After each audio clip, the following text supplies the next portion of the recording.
মাঝে মাঝে এমনভাবে কথা বলুন মনে হয় সিনেমার হিরোর সাথে কথা বলছি।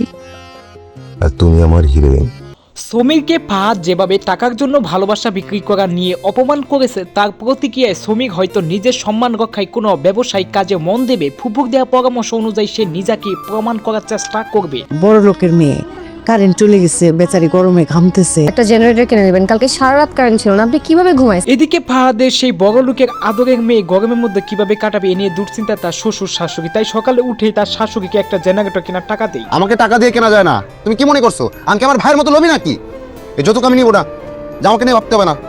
এদিকে সমীর তার যৌতুকের টাকা নিতে অস্বীকার করে এবং তার স্ত্রী মেহরিনকে সে চরমভাবে অপমান করতে থাকে। সে বলে আমার ভাইয়ের মতো আমি লোভী নই। তো এটা আমাদের গল্প নাটকের আজকে 20তম এপিসোডের অগ্রিম আপডেট আপনাদের মাঝে তুলে দেবো। তার আগে আপনি যদি আমাদের চ্যানেলে নতুন দর্শক হয়ে থাকেন তাহলে অবশ্যই আমাদের চ্যানেলটি সাবস্ক্রাইব করবেন। কয় তলায় থাকো?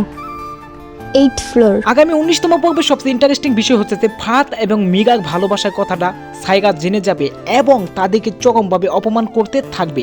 19তম পর্বের সবচেয়ে আকর্ষণীয় মুহূর্ত হচ্ছে যে ফাহাদ দুবাইতে কোম্পানি ফান্ড ব্যবহার করে নিজের নামে ভিলা কিনছে এবং মিগাকে সাথে নিয়ে দুবাই যাওয়ার পরিকল্পনা করছে। অন্যদিকে সাইরা ফাহাদের এই জালিয়াতি ও প্রক্রিয়া বিষয়টি নিয়ে সন্দেহ শুরু করেছে। 20তম পর্বে মূল উত্তেজনা তৈরি হতে পারে ফাহাদের এই গোপন কর্মকাণ্ড ফাঁস নিয়ে। তো কি হতে চলেছে?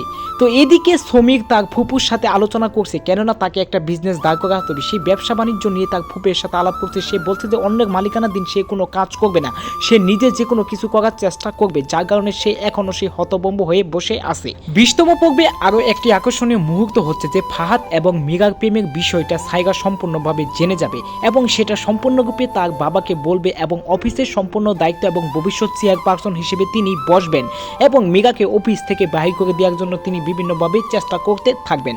তো এটাই ছিল নাটকটি নিয়ে সর্বশেষ আপডেট। তো এটা আমাদের গল্প 20 নম্বর এপিসোডের আজকে এই ভিডিওটা এখানেই শেষ করছি। আল্লাহ হাফেজ।